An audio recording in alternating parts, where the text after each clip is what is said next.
But what if daily didn't mean daily? Like, what if daily was really sort of like a colloquialism for periodically? Guys,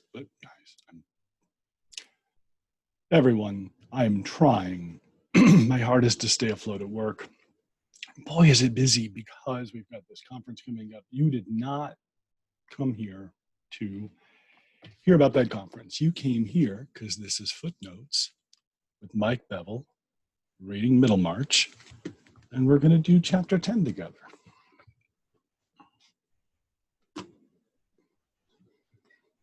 You know how George, I like to call her George. Do I want to do, you know what I like doing? So I can, yes. See, this requires me to, yeah, okay. I think we got it now. No editing. By the way, part of what I've had to do over the past week is edit a bunch of videos.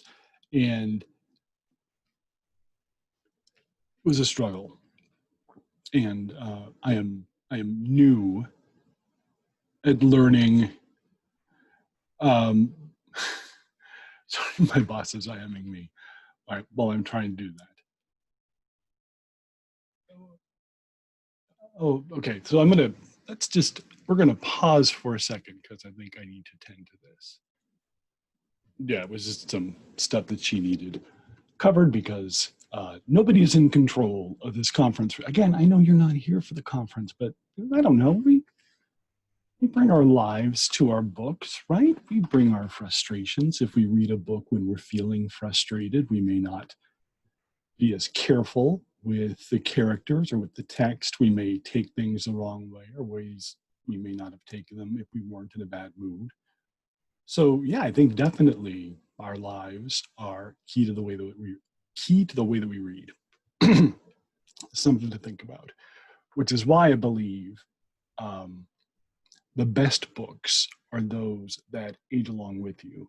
So you can continue to read into your late 40s and find something new or some new angle or some new way to think about it. Or maybe now you're identifying with an entirely different character. Like before you may have been identifying with the ingenue, and now maybe you're identifying with the maiden aunt who has a lot of cats. Like all that happens. When a book can reward you with each rereading, that's a book that's worth keeping around because there's something in there. You connect this. You connected to something. Chapter 10 opens with this epigraph. No one has corrected me yet. Still don't know. Don't think it's my business to know. I will never learn. Okay. Oh, she's sending me emojis. We're all just silly. He had catched.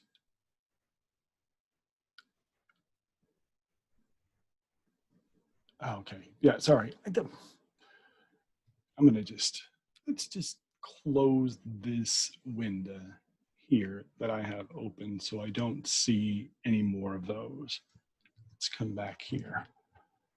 This is his best one yet. I can already hear the people hitting the thumbs up and then sharing this widely because of how great it's going. The epigram is from a man named Thomas Fuller. He was a clergyman and an author. He had catched a great cold, had he no other clothes to wear than the skin of a bear not yet killed. And I have no clue what that's going to mean for this chapter. And I think I meant to, I think last time we also talked about, the fuck are these? They mean something to her.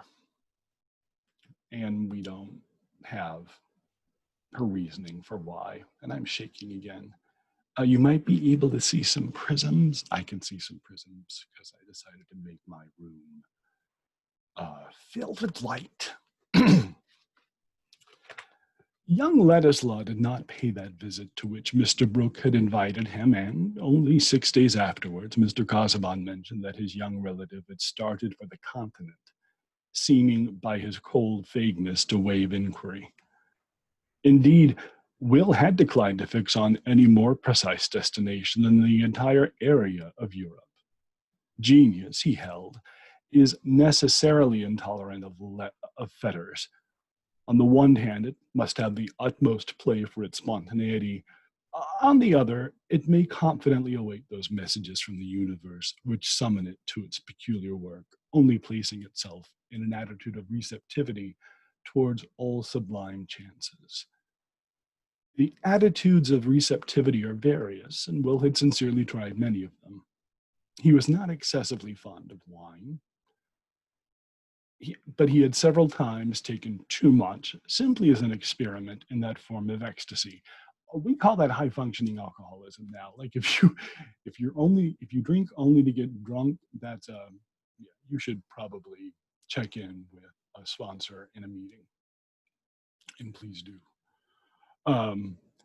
He had several times taken too much simply as an experiment in that form of ecstasy.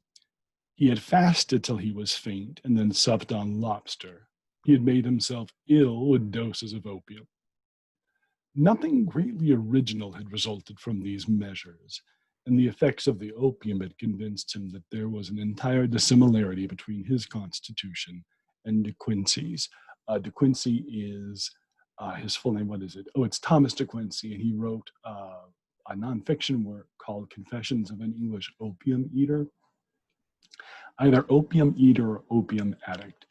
And he just details what it was like in the 19th century to be an opium addict.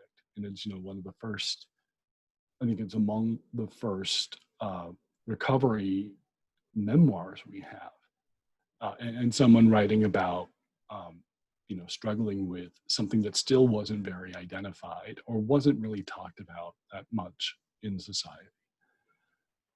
The superadded circumstance which would evolve the genius had not yet come. The universe had not yet beckoned. Even Caesar's fortune at one time was but a grand presentiment. We know what a masquerade all development is, and what effective shapes may be disguised in helpless embryos. In fact, the world is full of hopeful analogies and handsome, dubious eggs called possibilities. Will saw clearly enough the pitiable instances of long incubation producing no check, and but for gratitude would have laughed at Causabon, whose applauding application, rows of notebooks, and small taper of learned theory exploring the tossed ruins of the world seemed to enforce a moral entirely encouraging to Will's generous reliance on the intentions of the universe with regard to himself. Sorry about that. That was a long time for that vocal fry to go on. I will be getting a podcast on NPR soon. They would not. I would, well, A, I wouldn't go back, and B, they wouldn't probably let me come back. So we're both better off where we are now. He held that reliance to be mark of genius, and certainly it is no mark to the contrary. Genius consisting neither in self-conceit nor in humility, but in a power to make or do, not anything in general, but something in particular. Let him start for the continent, then, without our pronouncing on his future. Among all forms of mistake, prophecy is the most gratuitous. So what's interesting here from a writing standpoint is that bit of fourth wall breaking that Eliot is doing. Let him start for the continent then without our pronouncing on his future. I mean, she knows his future. She's the writer. She knows where the story is going. She knows all of this. And among all forms of mistake, prophecy is the most gratuitous. And it's not prophecy, right? It's what George Eliot wanted to happen. Someone else could have a prophecy in the book. So, like, a question we can ask ourselves is this a way that Eliot is using to distance herself from the narrator? Like, the narrator is an entirely separate person that is not, like, Dickens is the narrator of every one of his novels, no questions asked. But this, I think, we don't know the answer. We don't know if George Eliot is the narrator or if she is seeing this through someone else's eyes entirely. But at present, this caution against a too hasty judgment interests me more in relation to Mr. Causabon than to his young cousin. If to Dorothea Mr. Causabon had been the mere occasion which had set it alight, the fine inflammable material of her youthful illusions, does it follow that he was fairly represented in the minds of those less impassioned personages who have hitherto delivered their judgments concerning him? We're talking about Celia, who knows the truth about Causabon, the vampire. Just nobody will say it except me. I say it too much. I'm saying it on the internet. They'll know. They'll come and find me. Mike Bevel killed by a vampire. It is very sweaty here, by the way. If to Dorothea Mr. Causabon had been the mere occasion which had set alight the fine inflammable material of her youthful illusion, does it follow that he was fairly represented in the minds of those less impassioned personages who have hitherto delivered their judgments concerning him? I protest against any absolute conclusion, any prejudgments. I protest against any absolute conclusions, any prejudice derived from Miss. Hi, Mike Bevel, professional reader. I'll read at your bar mitzvah. I'll read your Torah portion for you. If to Dorothea Mr. Causabon had been the mere occasion which had set alight the fine and inflammable material of her youthful illusions, does it follow that he was fairly represented in the minds of those less impassioned personages who have hitherto delivered their judgments concerning him? I protest against any absolute conclusion, any prejudice derived from Mrs. Cadwallader's contempt for a neighboring clergyman's alleged greatness of soul, or Sir James Chetham's poor opinion of his rival's legs, from Mr. Brooks's failure to elicit a companion's idea, or from Celia's criticism of a middle-aged scholar's personal appearance. I'm not sure that the greatest man of his age, if ever that solitary superlative existed, could escape those unfavorable reflections of himself in various small mirrors. And even Milton, looking for his portrait in a spoon, must submit to have the facial angle of a bumpkin. Moreover, if Mr. Causabon, speaking for himself, has rather a chilling rhetoric, it is not therefore certain that there is no good work or fine feeling in him. Did not an immortal physicist and interpreter of hieroglyphs write detestable verses? This is apparently a reference to a man named Thomas Young. The note says he was a physician, a physicist, and an Egyptologist, which we today call grave robbers.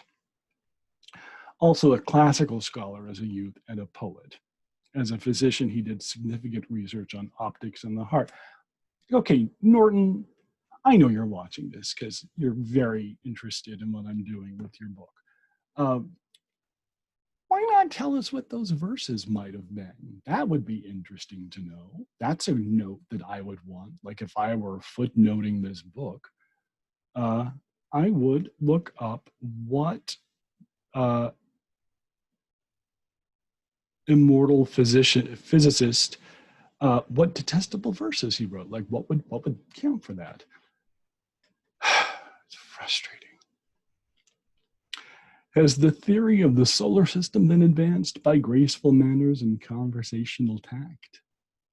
Which is sort of like a little bit of the opposite of me, which is I just don't care about planets or space. It's out there, I'm here. I think I've made it to the point where even if there were some sort of spaceship thing that needed to happen soon, I'd probably choose just I'm fine here, guys. You don't have to move me to the moon or Mars or whatever planet or dimension might be out there.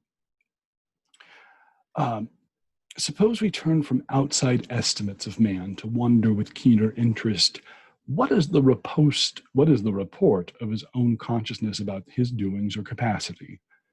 With what hindrances he is carrying on his daily labors, what fading of hopes, or or what deeper fixity of self-delusion the years are marking off within him, and with what spirit he wrestles against universal pressure, which will one day be too heavy for him and bring his heart to its final pause.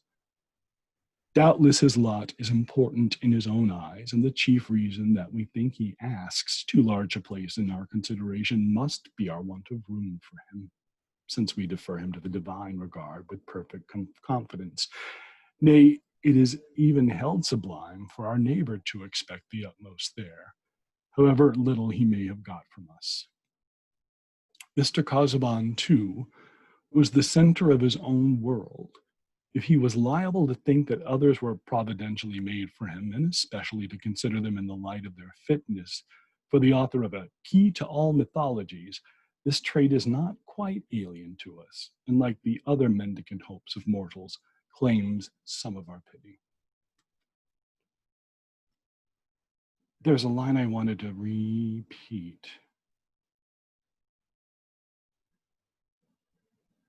Doubtless his lot is important in his own eyes, and the chief reason that we think he asks too large a place in our consideration must be our want of room for him. And I think about, I think this happens to me a lot. And I think people, there are some people who want to have conversations with me, and some people who do not want to have conversations with me. And sometimes it's because I can be a whole lot of Mike, sort of that Barry Gordy. Is it Barry Gordy, or who's the guy with the hair bear bunch here who killed people? Phil Spector, Wall of Sound. I will do that to Zach sometimes, where he will just have woken up, but I have been awake for hours at that point and need to talk, and we'll just talk at him about stuff he's not even really awake for, and it's assaultive, and it's a great place to laugh. That's a good laugh line, assaultive. Anyway, it troubles him when I do that, and I try to be mindful of it. So, but I have such, I get weird interests, and I do these deep dives, and I become obsessed about things. What have I been obsessed about? I was obsessed with and I still am obsessed with the John Benet Ramsey case. I was very obsessed with the Satanic Panic of the 1980s, sort of starting with the McMartin preschool trial, but also that weird book, Michelle Remembers, that I remembered from my very young childhood. And my cool cousin Laura had a copy of the book, and it gave me nightmares. I loved it. Certainly this affair of his marriage with Miss Brooke touched him more nearly than it did any of the persons who have hitherto shown their disapproval of it. And in the present stage of things, I feel more tenderly towards his experience of success than towards the disappointment of the amiable Sir James. For in truth, as the day fixed for his marriage came nearer, Mr. Causabon did not find his spirits rising, nor did the contemplation of that matrimonial garden scene where, as all experience showed, the path was to be bordered with flowers, prove persistently more enchanting to him than the accustomed vaults where he walked taper in hand. He did not confess to himself, still less could he have breathed to another, his surprise that though he had won a lovely and noble-hearted girl, he had not won delight. Let's read that sentence one more time. Though he had won a lovely and noble-hearted girl, he had not won delight.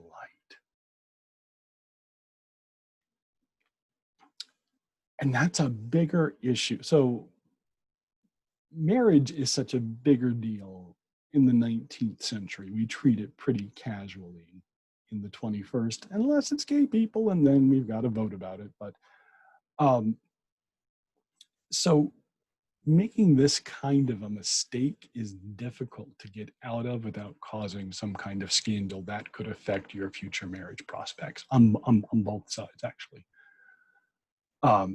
Men probably recovered a little easier, but it still was not a good mark on either of the suitors. So the fact that he is now realizing, oh, I'm not getting delight from this.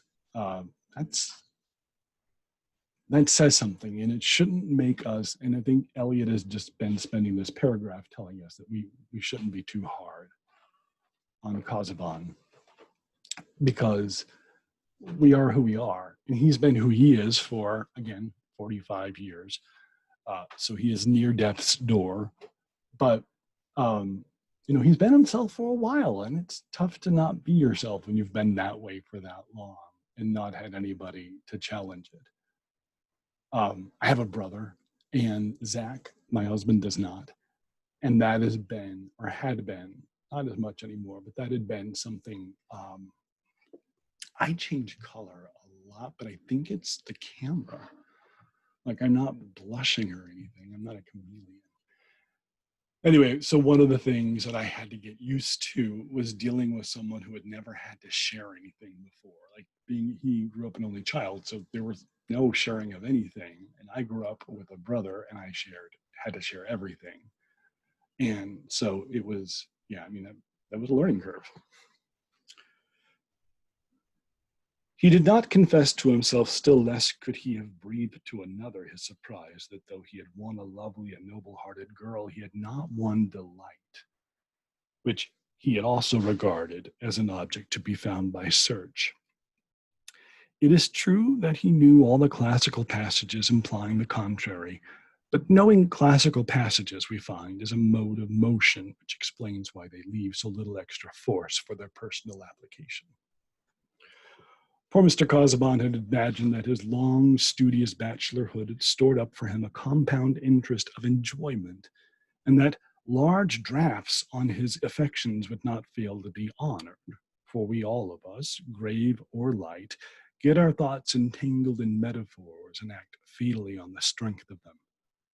And now he was in danger of being saddened by the very conviction that his circumstances were unusually happy.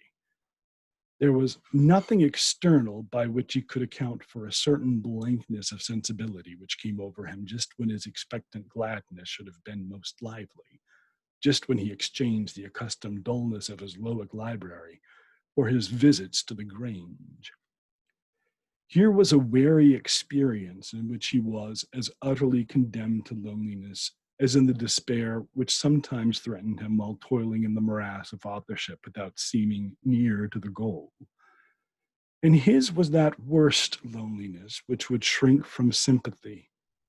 He could not but wish that Dorothea should think him not less happy than the world would expect her successful suitor to be. And in relation to his authorship, he leaned on her young trust and veneration. He liked to draw forth her fresh interest in listening as a means of encouragement to himself. That's not a great sign. In talking to her, he presented all his performance and intention with the reflected confidence of the pedagogue, and rid himself for the time of that chilling ideal audience which crowded his laborious, uncreative hours with the vaporous pressure of Tartarian shades. Tartarus is, I think, Tartarus is the Roman hell, and Hades is the Greek. The underworld, all they say is the underworld, they don't tell you which, because everybody just assumes that the Greeks and the Romans were the same. But the Romans just borrowed a bunch from the Greeks. So let's call the whole thing off. For to Dorothea, after that toy box history of the world adapted to young ladies, which had made the chief part of her education, Mr. Causabon's talk about his great book was full of new vistas, and this sense of revelation, this surprise of a near introduction to Stoics and Alexandrians, which are types of philosophers, as people who had ideas not totally unlike her own, kept in abeyance for the time her usual eagerness for a binding theory which could bring her own life and doctrine into strict connection with that amazing past, and give the remotest sources of knowledge some bearing on our action.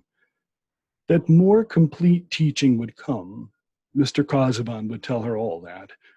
She was looking forward to higher initiation in ideas as she was looking forward to marriage and blending her dim conceptions of both. This is not a good marriage. What if I sang it all? I won't do that again. I might do it again, but I know it's not pleasant to hear.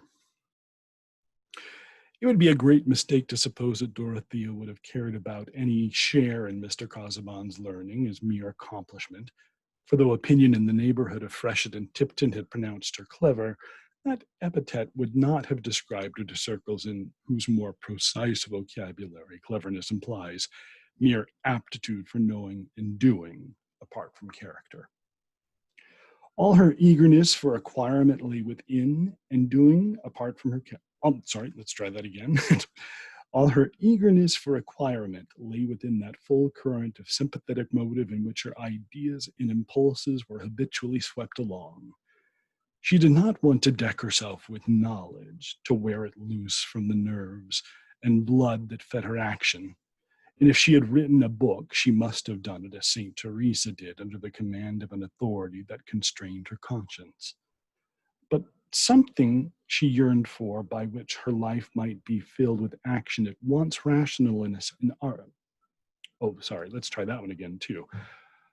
Again, sight reading is hard because you don't know where the sentence is going until you get to the end of it. Then you think, oh, I should have done that all differently. So my hat's off to the professionals who probably read the book first and make a lot of marks and then come along and read.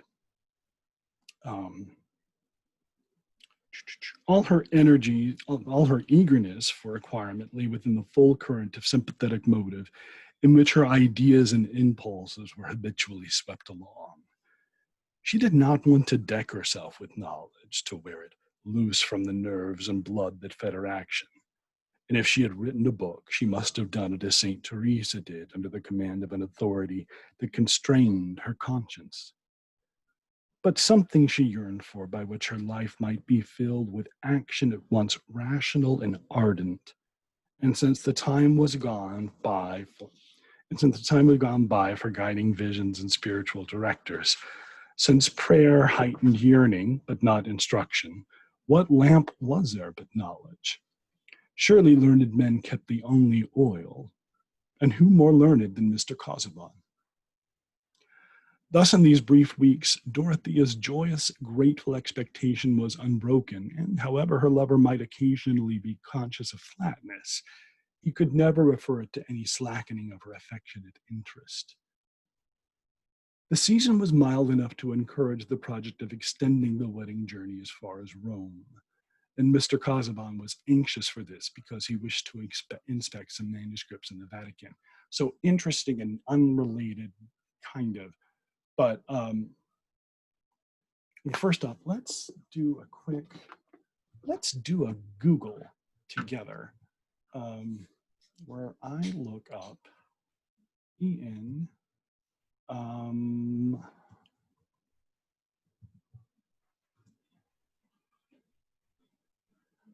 Yeah, so in 1862, which is about, well, it would have been, this whole thing would be more powerful if I didn't have to search everything. Okay. About 10 years earlier in 1862, George Eliot published a novel called Romola. It's considered one of her weirder novels. It's an historic novel. Savonarola is in it. And she and George Henry Lewis actually went to Rome, and she did a lot of research for the book. She didn't necessarily want to publish it, but the way the household accounts were handled, if she didn't publish a book, they would have been out money, like a huge sum of money. That's my brother. A huge sum of money that they had been depending on from the sale of a novel that she needed to do. So in my regard, Romola was sort of this hurried, rushed, not really well formed attempt. And I used to really hold Jordan Henry Lewis accountable. And maybe I still, hold him a little bit accountable. I think that if he had been as good a writer as George Eliot and got more published, they would have had more money and not have had to depend on the money. And she wouldn't have had to have done Romola, or she could have done Romola right. Anyway, it's interesting that Dorothea and Causabon go to Rome. That's why we just took that excursion. I still regret that your sister is not accompanying us, he said one morning, sometime after it had been ascertained that Celia objected to go, and that Dorothea did not wish for her companionship.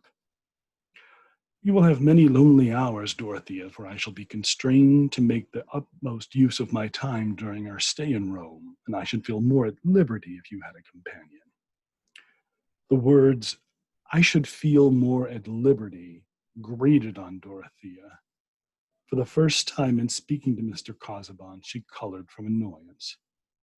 You have misunderstood me very much, she said, if you think I should not enter into the value of your time, if you think that I should not willingly give up whatever interfered with your using it to the best purpose. That is very amiable in you, my dear Dorothea, said Mr. Causabon, not in the least noticing that she was hurt. But if you had a lady as your companion, I could put you both under the care of a cicerone, a guide. And we would thus achieve two purposes in the same space of time. I beg you will not refer to this again, said Dorothea rather haughtily, but immediately she feared that she was wrong, and turning towards him, she laid her hand on his. Remember when she did that, I think she rested her cheek on Celia's arm to show that she was over being angry and trying to bring, like, she's a very tactile character, and touch is meaningful to her. Just something to know about Dorothea.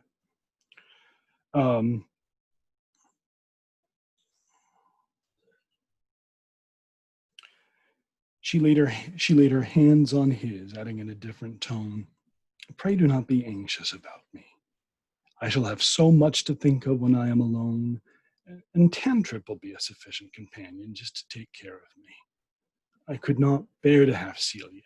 She would be miserable. It was time to dress. There was to be a dinner party that day, the last of the parties which were held at the Grange as proper preliminaries to the wedding, and Dorothea was glad of a reason for moving away at once on the sound of the bell, as if she needed more than her usual amount of preparation. She was ashamed of being irritated from some cause she could not define, even to herself, for though she had no intention to be untruthful, her reply had not touched the real hurt within her. Mr. Causabon's words had been quite reasonable, yet they had brought a vague, instantaneous sense of aloofness on his part. Surely I'm in a strangely selfish, weak state of mind, she said to herself. How can I have a husband who is so much above me without knowing that he needs me less than I need him?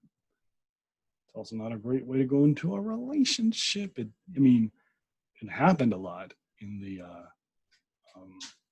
19th century, but we know now those are not good marriages. Having convinced herself that Mr. Causabon was altogether right, she recovered her equanimity and was an agreeable image of serene dignity when she came into the drawing room in her silver-gray dress. The simple lines of her dark brown hair parted over her brow and coiled massively behind, in keeping with the entire absence from her manner and expression of all search after mere effect. Sometimes when Dorothea was in company, there seemed to be as complete an air of repose about her as if she had been a picture of Santa Barbara, looking out from her tower into the clear air. Saint Barbara, or Santa Barbara, was kept in a tower by her father so that she would not be sullied. But these intervals of quietude made the energy of her speech and emotion the more remarked when some outward appeal had touched her. She was naturally the subject of many observations this evening, for the dinner party was large and rather more miscellaneous as to the male portion than any which had been held at the Grange since Mr. Brooks's niece had resided with him, so that the talking was done in duos and trios, more or less inharmonious. There was the newly elected mayor of Middlemarch, who happened to be a manufacturer, the philanthropic banker, his brother-in-law, who predominated so much in the town that some called him a Methodist, others a hypocrite, according to the resources of their vocabulary, and there were various professional men.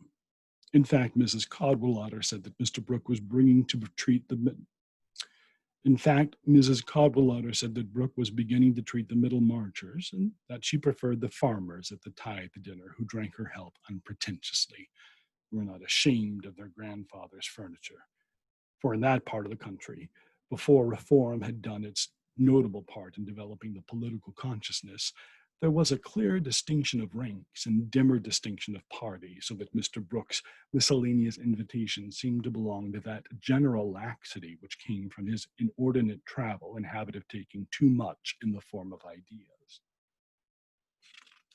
Already as Miss Brooke passed out of the dining room, opportunity was found for some interjectional asides. "A fine woman, Miss Brooke. An uncommonly fine woman, by God," said Mr. Standish, the old lawyer, who had been so long concerned with the landed gentry that he had become landed himself and used that oath in a deep-mouthed manner as a sort of armorial bearing, stamping the speech of a man who held a good position. Mr. Bulstrode, the banker, who seemed to be addressed, Mr. Bulstrode, the banker, seemed to be addressed, but that gentleman disliked coarseness and profanity and merely bowed. The remark was taken up by Mr. Chichley, a middle-aged bachelor and coursing celebrity. So coursing is when you chase hares with greyhounds. And there were remember those Bugs Bunny cartoons where Bugs Bunny had to pretend to be one of them and was chased by dogs, but then got electrocuted? Or is that a fever dream I had? Mr. Bulstrode, the banker, seemed to be addressed, but that gentleman disliked coarseness and profanity and merely bowed. The remark was taken up by Mr. Chichley, a middle-aged bachelor and coursing celebrity who had a complexion something like an Easter egg, a few hairs carefully arranged, and a carriage implying the consciousness of a distinguished appearance. "Yes, but not my style of woman. I like a woman who lays herself out a little more to please us. There should be a little filigree about a woman, something of the coquette. A man likes a sort of challenge. The more of a dead set she makes at you, the better."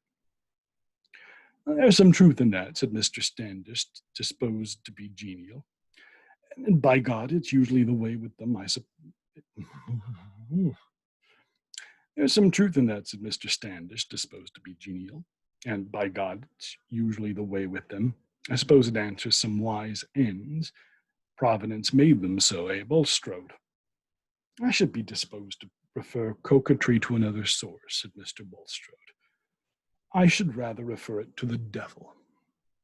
"Aye, to be sure, there should be because I'm Irish now. "Aye, to be sure, there should be a little devil in a woman," said Mr. Chichley, whose study of the fair sex seemed to have been detrimental to his theology. "And I like them blonde, with a certain gait and a swan neck. I mean, between ourselves, the mayor's daughter is more to my taste than Miss Brooke or Miss Celia either. If I were a marrying man, I should choose Miss Vincy before either of them." "Well, make up, said Mr. Standish jocosely. Is it jocosely? Jocosely. We'll say jocosely. One more time. "You see the middle-aged fellows carried the day." Mr. Chichley shook his head with much meaning. He was not going to incur the certainty of being accepted by the woman he would choose. The Miss Vincy, who had the honor of being Mr. Chichley's ideal, was, of course, not present, for Mr. Brooke, always objecting to go too far, would not have chosen that his nieces should meet the daughter of a Middlemarch manufacturer, unless it were on a public occasion. The feminine part of the company included none whom Lady Chettam or Mrs. Cadwallader could object to. For Mrs. Renfrew, the colonel's widow, was not only unexceptionable in point of breeding, but also interesting on the ground of her complaint, which puzzled the doctors and seemed clearly a case wherein the fullness of professional knowledge might need the supplement of quackery. Lady Chettam, who attributed her own remarkable health to homemade bitters united with constant medical attention, entered with much exercise of the imagination into Mrs. Renfrew's account of symptoms and into the amazing futility in her case of all strengthening medicines. Medicine was whatever you wanted it to be in the 19th century, by the way. Just put a couple of drops of something in a dark brown bottle and you got a tincture. Go gegazint.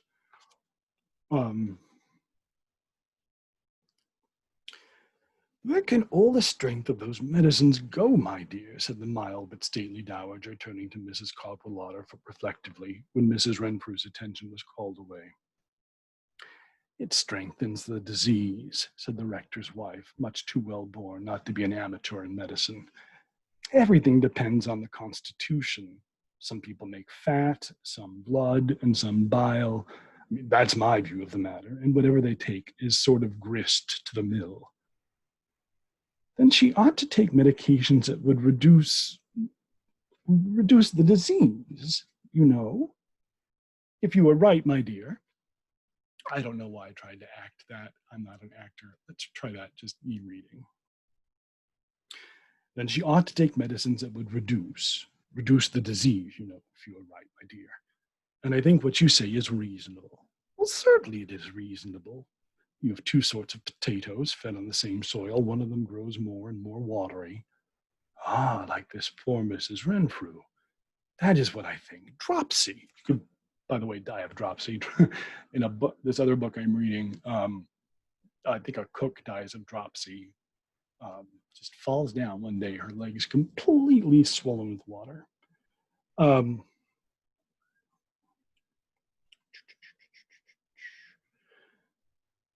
Oh, like this poor Mrs. Renfrew. That is what I think. Dropsy. There's no swelling yet. It is inward, I should say. She ought to take drying medicine, shouldn't you? Or a dry hot air bath. Many things might be tried, of a drying nature. Let her try a certain person's pamphlet, said Mrs. Cadwallader in an undertone, seeing the gentleman enter. He does not want drying. And that's again why Mrs. Cadwallader is my favorite, because she is a cunt. And she is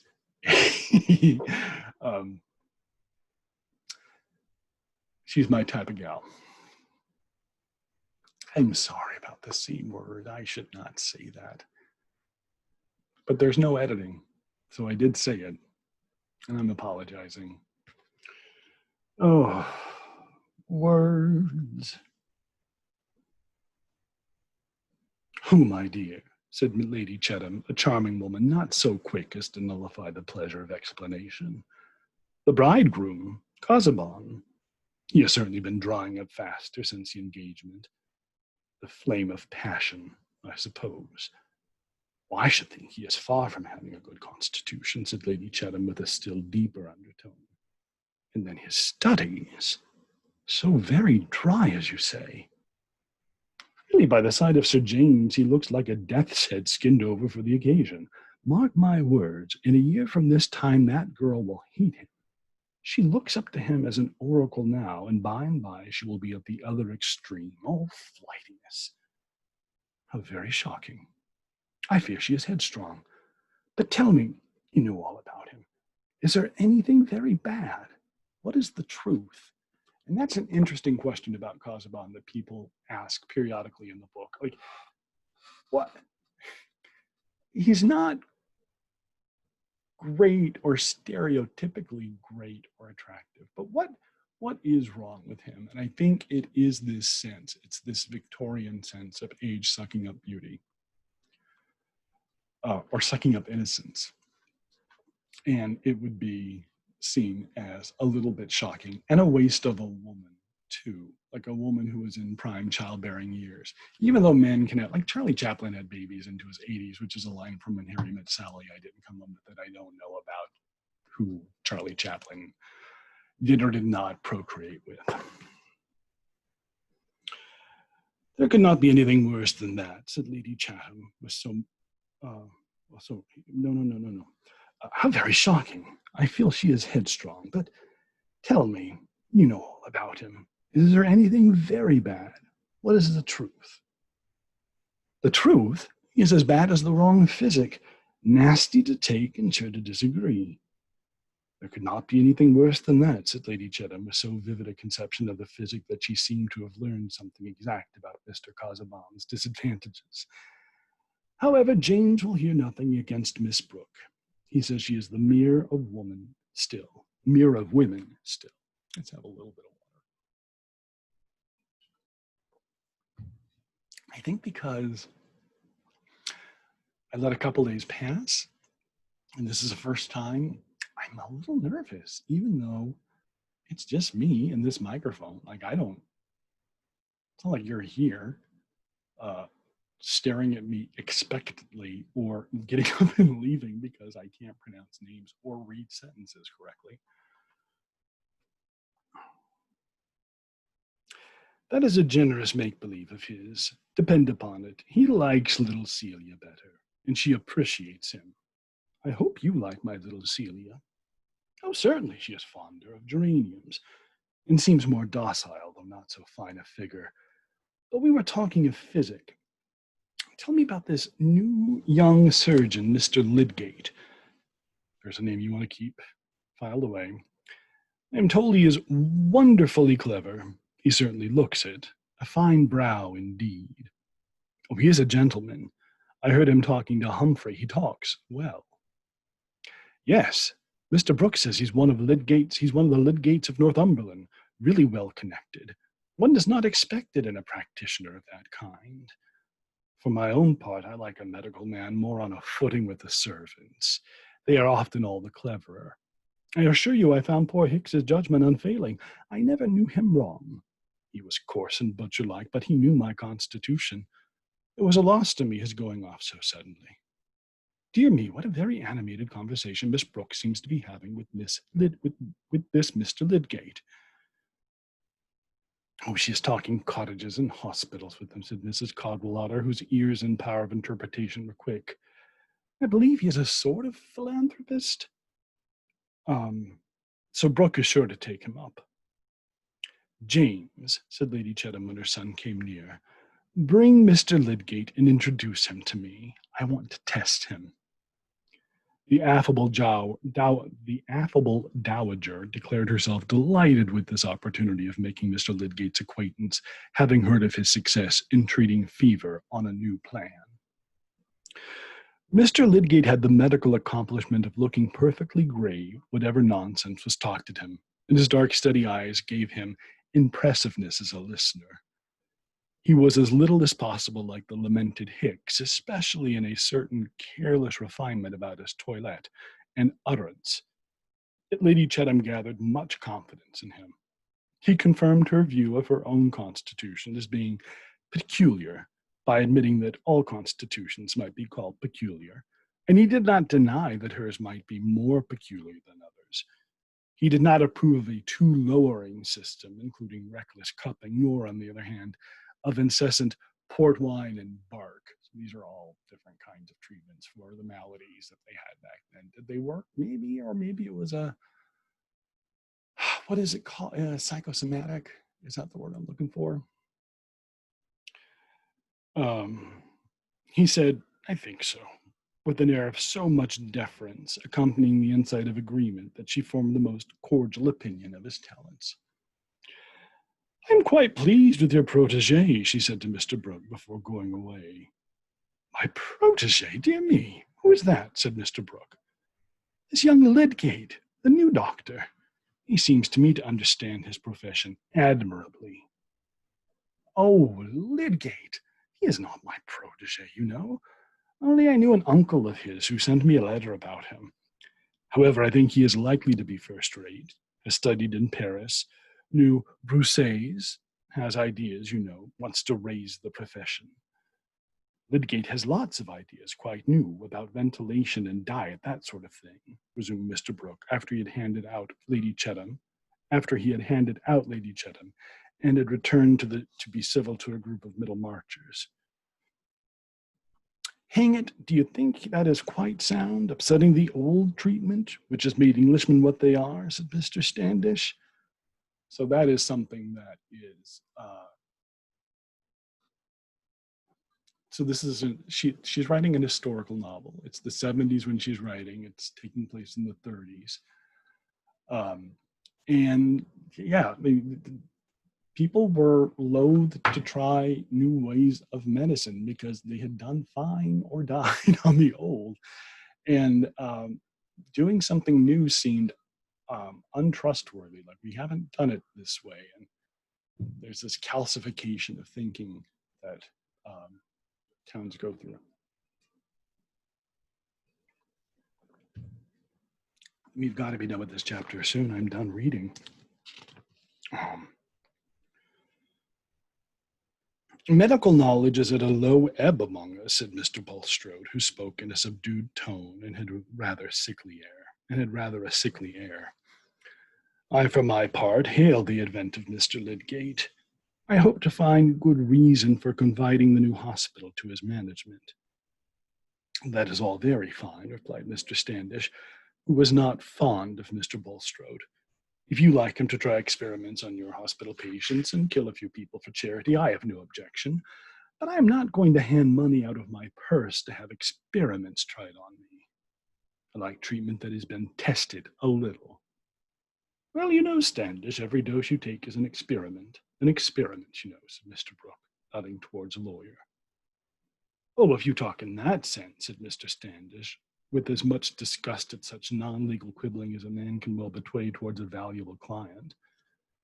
I should be glad of any treatment that would cure me without reducing me to a skeleton like poor Granger, said Mr. Vincey the mayor, a florid man who would have served for a study of flesh in striking contrast with the Franciscan tints of Mr. Bulstrode.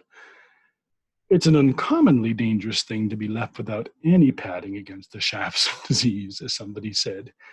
And I think it is a very good expression myself. Yeah, fat power. Mr. Lydgate, of course, was out of hearing.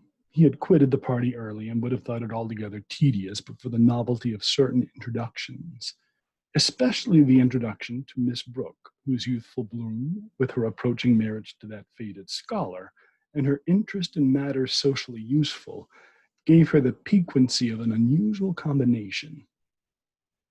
She is a good creature, that fine girl. But a little too earnest, he thought.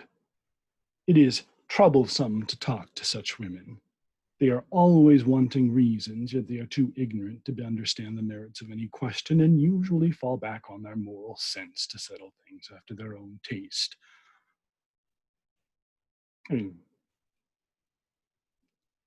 I think Lydgate is the hero. Maybe he's a hero. Maybe we're going to think better of him. Sounds like a dick to me, right? Evidently, Miss Brooke was not Mr. Lydgate's style of woman any more than Mr. Chichley's. Considered, indeed, in relation to the latter, whose mind was matured, she was altogether a mistake, and calculated to shock his trust in final causes, including the adaptation of fine young women to purple-faced bachelors. But Lydgate was less ripe, and might possibly have experience before him which would modify his opinion as to the most excellent things in woman. Miss Brooke, however, was not again seen by either of these gentlemen under her maiden name. Not long after that dinner party, she had become Mrs. Causabon and was on her way to Rome. And so that's the last we're going to hear of Dorothea. That's the end of the chapter. And that's the last we're going to hear of Dorothea for a while. And I was going to turn to a new group of characters.